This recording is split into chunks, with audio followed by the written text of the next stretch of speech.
Welcome to the Friday edition of Juan's World, and today I'm going to continue in the vein of what I've been talking about for the past two sessions. That is the relationship between biological analysis of humans and the cultural analysis of humans. And the past two times I've been talking about sex and gender, where sexual characteristics are biological and gender characteristics are cultural, sometimes called socially constructed, where we say that masculine and feminine are social constructs. All good. I talked a little bit before about the concept of race, and I've made it clear, and I will make it clear again, that there are no biological markers that can be used to distinguish the races that are identified, no matter how you identify them. I mean, there's the very broad strokes of like Caucasoid, Mongoloid, Negroid, that is, white, yellow, and black. So you can add brown and red into the mixture if you want. But no matter how many races you decide upon in biological terms, you cannot find a marker that will create a boundary between two different races. And when you start chunking people up into races, you will find that biologically there's as much differentiation within a particular group as there is between groups. Race is not a biological characteristic. So anthropologists do talk about race on the one hand and ethnicity on the other hand. In other words, they'll talk about ethnic groups, and they'll say that that's a cultural grouping. All good. You can say, for example, that the Han Chinese are an ethnic group, or Germans are an ethnic group. That is, they're culturally defined, and they have boundaries of the ethnicity. And that's okay. That's a cultural, social construct. The cat among the pigeons is that race is also a social construct. So we've got these two terms, race and ethnicity, that are not parallel with sex and gender, like one being biological, the other being cultural. Race and ethnicity are both social constructs, but they are constructed along different lines. They have different rules. We don't need both. But why do we persist using race when ethnicity is a better way of grouping people? Well, as always, it's complicated. So let's start down that path.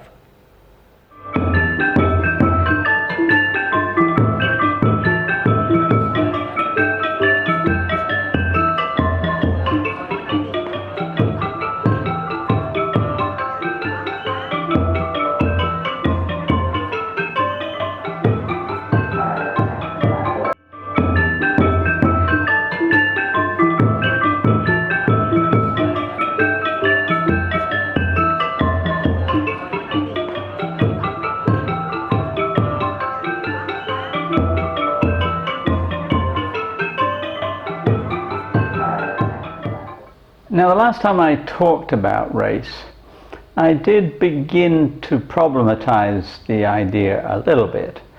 And I noted that race was really very important in the 19th century, which is the great period of imperial colonialism. And the colonial powers, particularly England and France, to some extent Germany as well at the beginning of the 20th century, saw their colonial conquests, mostly in Africa, in racial terms. And the thing is that if you go from, let's say, London to Mount Kilimanjaro in what is now Kenya, and you meet a Maasai or a Kikuyu, and you are a Londoner, born and bred, and you meet the Maasai or Kikuyu, you look very different. In particular, your skin color is really different. Probably you'll notice difference in hair, maybe in eye color, all kinds of facial features, but the skin color will really stand out. And one of the things I've been thinking about quite recently is why it is that we use color as a racial taxonomic feature. And it's partly because color stands out a lot for us. We notice the difference between black and white, even though people that we call black are not black and people we call white are not white. But the skin color differences are obvious. So if you take a whole group of people by force from West Africa and you transport them across the Atlantic to colonies in North America, and you sell them as slaves to European slaveholders or people of European origin, you're going to notice a fundamental difference between the slave owners and the slaves, because they're separated by great geographical distances. And this is where the notion of race arose, is from picking out people from way, way away from where you are and identifying them as being fundamentally racially different. Now, what I'm going to propose, now look at this map. This is a map of Central Asia, East Asia, Southeast Asia, an area I know very well. If you start off in Iraq, you will notice certain commonalities about the facial features, the skin color and so forth of the people there. If you were to fly directly from Iraq to Vietnam, you'd immediately notice a huge difference in the way the people look in Vietnam versus how they look in Iraq. But now let's follow this map. Do what I've done, at least in small part, not in total. I wish I had done it in total, but I've done it in small part. Let's imagine that you are on foot or on a bicycle or it may in a car. Okay, I'll give you that. Start in Iraq and then work your way through Iran, through Afghanistan, into Pakistan, into India, maybe cross over into Nepal, down through Bhutan into Bangladesh, Myanmar, southern tip of China, Laos, over into Vietnam. Now if you do that, it's going to take you a long time if you walk it, but it won't take so long if you travel by car.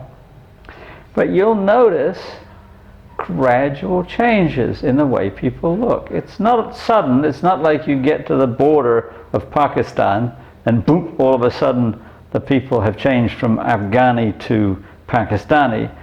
There's small incremental changes over time, and that's both biologically and culturally. I noticed that very clearly the last time I was in Vietnam. I took a bus from Phnom Penh to Saigon, sometimes now called Ho Chi Minh City. And if you fly from Phnom Penh to Saigon, you immediately see the difference. Cambodians and Vietnamese don't look the same at all. And they speak totally different languages and so on. You go by bus, you see gradual changes. The border between Cambodia and Vietnam is hardly a border. The people on either side of the border are pretty much the same, and they're a little bit different from people further away. I noticed that gradual change as I was traveling by bus from one place to the other.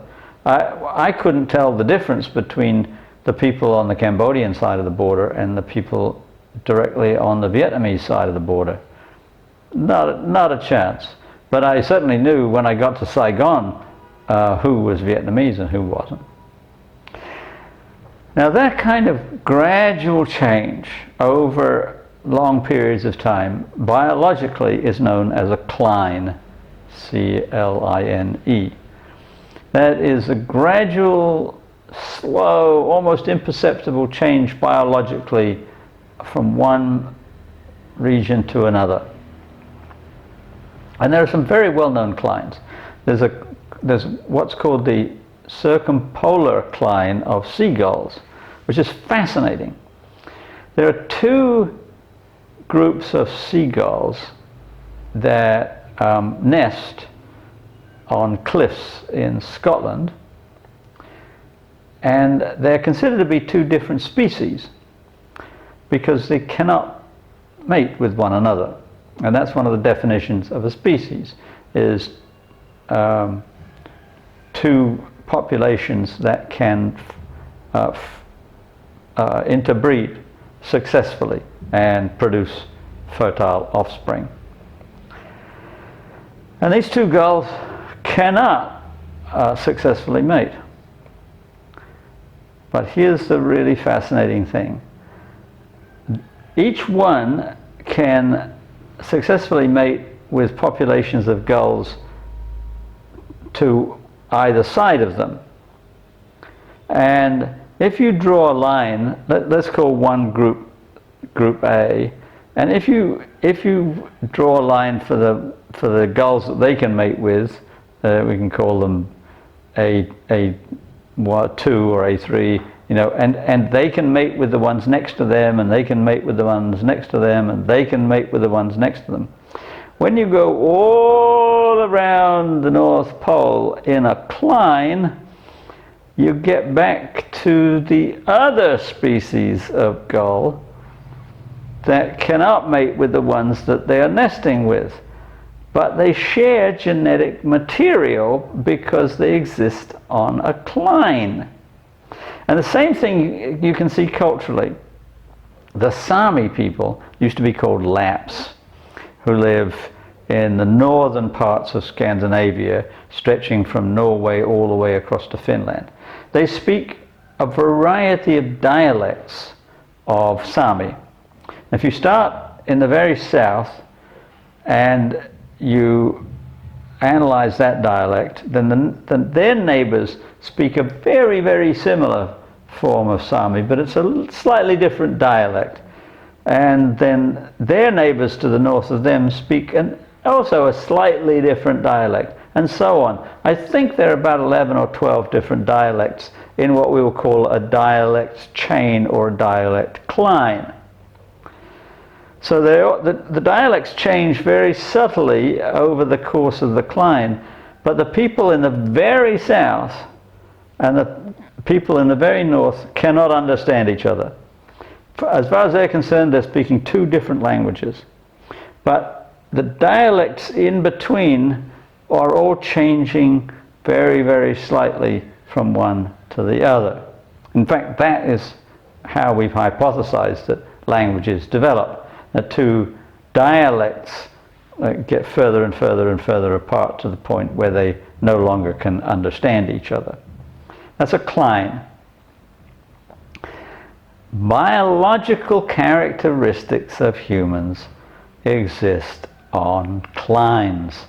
You cannot break up a portion of it and say, this particular portion is a race. You can't do it. There's no biological markers, there's no boundaries, there's nothing biologically that will separate one group of people from another such that you can call them a race.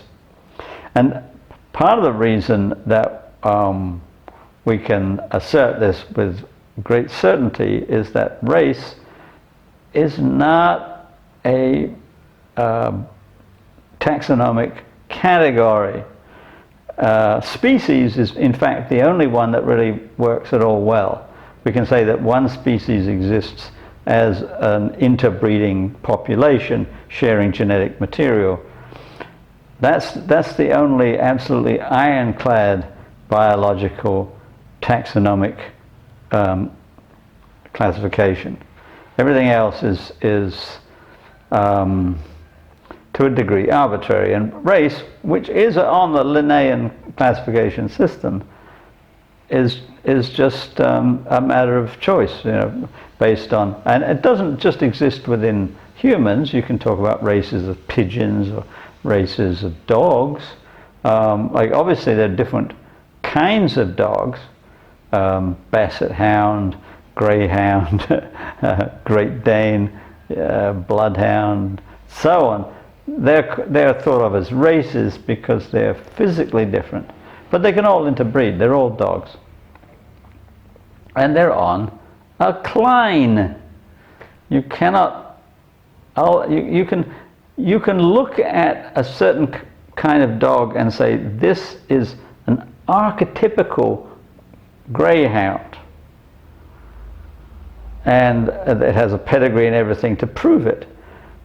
But there are all these other kind of mixed dogs in between greyhounds and other kinds of dogs that get pushed to the sides. We don't want to deal with them because they're kind of mongrels. They're not in the center of what we define as a greyhound or a Great Dane or Rottweiler or whatever. And we can do the same with humans. We can say this one represents a certain kind of archetype of what we could call African, and this is an archetype of what we might call Caucasian or European, and this one is an archetype of what we might call Asian or Mongoloid. But that's just because we've taken the geographic centers and identified certain characteristics and ignored everything in between. I mean, I did my little journey for you on the map between Iraq and Vietnam, where you could go even further. You could walk from London to Saigon if you had the time, or take a bus and ferry and so forth. And you'd see exactly what I'm talking about. You'd see that change is happening slowly over space. Now, what about ethnicity? Now the rubber hits the road. Now, anthropologists have been arguing for at least a century that we should just get rid of the notion of race and replace it with ethnicity for all kinds of reasons. First, because race is not a very useful social construct. It typically gets used as a term of prejudice.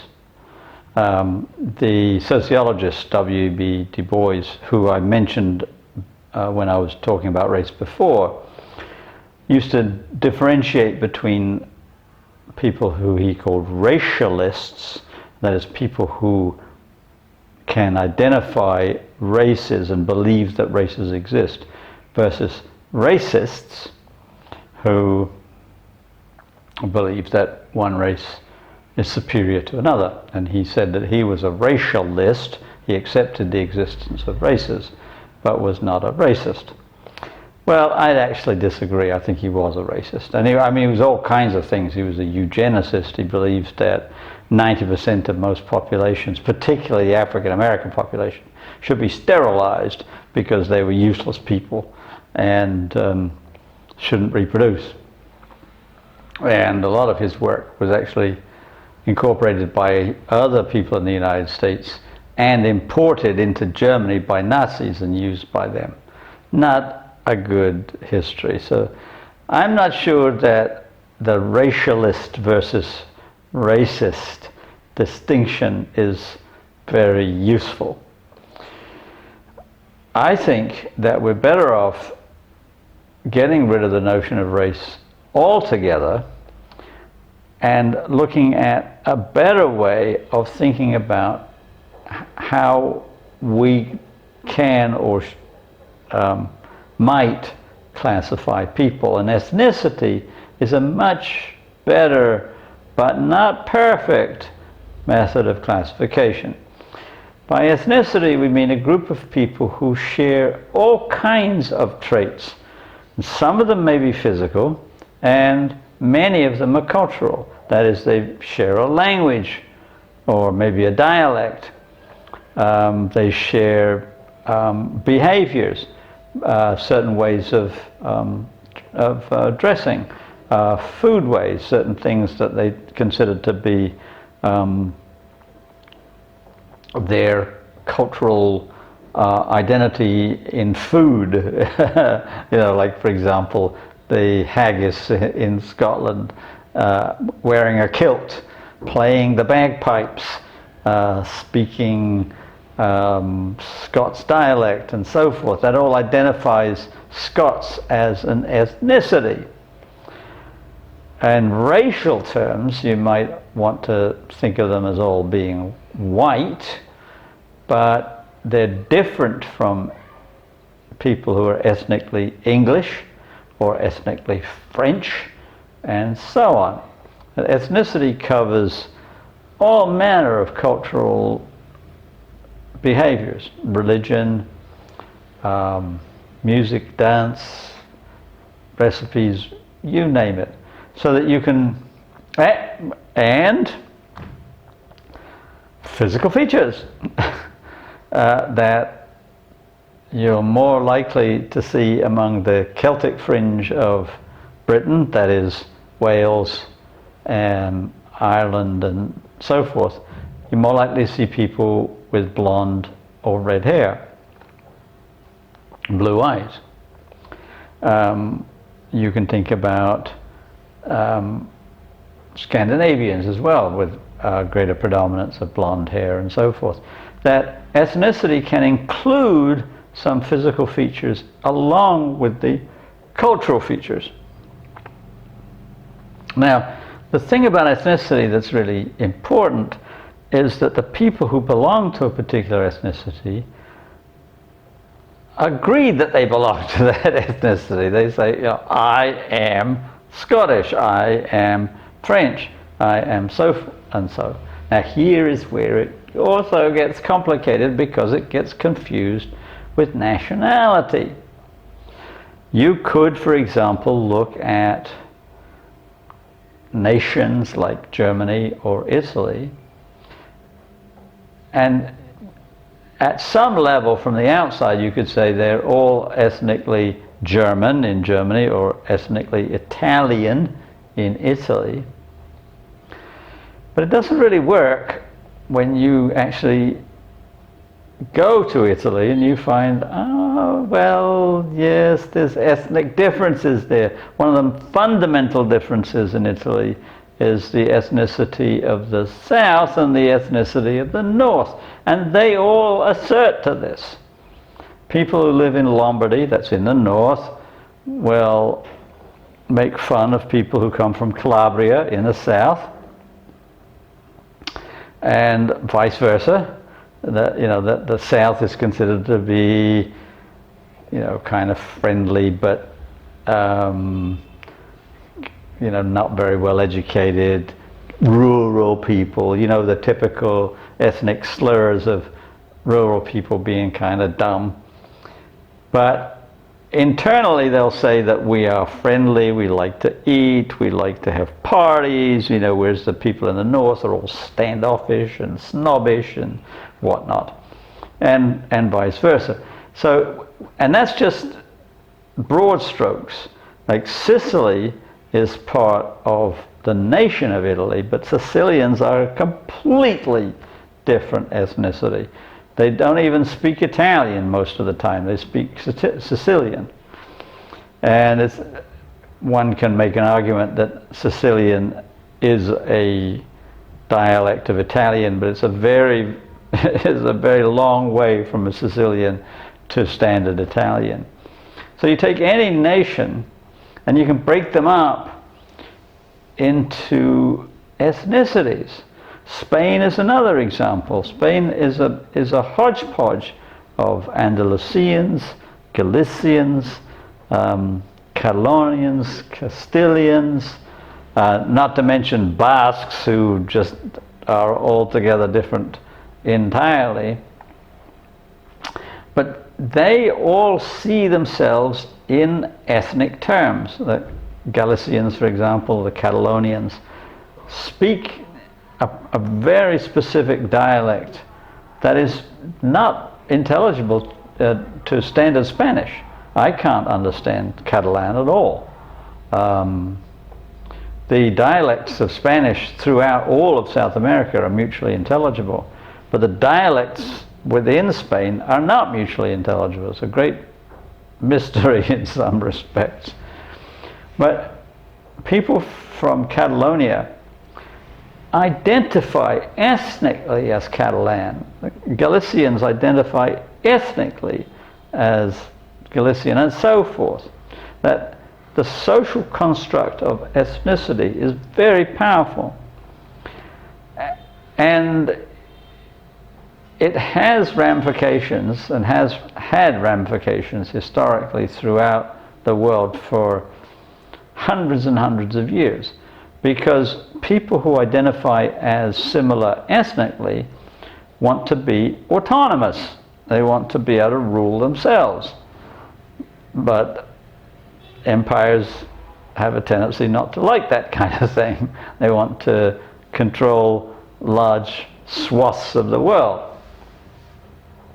But ethnicity is certainly a better way of thinking about our differences, both physical and cultural, than race. Because race makes a certain assumption that is just obviously not true. That is, for example, that your skin color is going to have an effect on your behavior. That's clearly nonsense. At least with sex and gender, although the relationship between biology and behavior is not clear cut, there's at least some points of leverage where you can say, well, men tend to have more testosterone, women tend to have more estrogen, and those hormones have potential effects on behavior in terms of aggression and dominance and competition, blah, blah, blah. Right? You can do that because you can clearly demark male and female. You cannot clearly demark races. You can't demark them based on skin color, for example. There's no boundary line.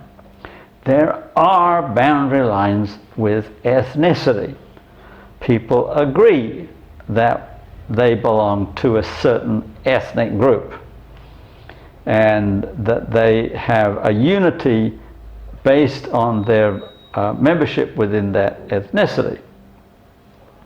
So we've got race as a social construct and ethnicity as a social construct, and we're much better off accepting ethnicity as the way to classify people, because it may I mean, it can be used for prejudice, but it doesn't have to be. And it doesn't have to be based on just physical features. It can be based as much, if not more, on cultural features. And the boundaries are set by the ethnicity themselves. It's internally governed. And that's true across the world. Like ethnic minorities in China identify themselves. Ethnic divisions in Spain identify themselves, and so forth. All right, I'm going to say more about this. I don't know about next time. I've got to talk about crayfish. That'll probably take my video time on Tuesday, but I'll get back to this issue of race and ethnicity next Friday, I expect. And meanwhile, tell your friends about my videos. If you like them, please like, please subscribe, and have a good weekend.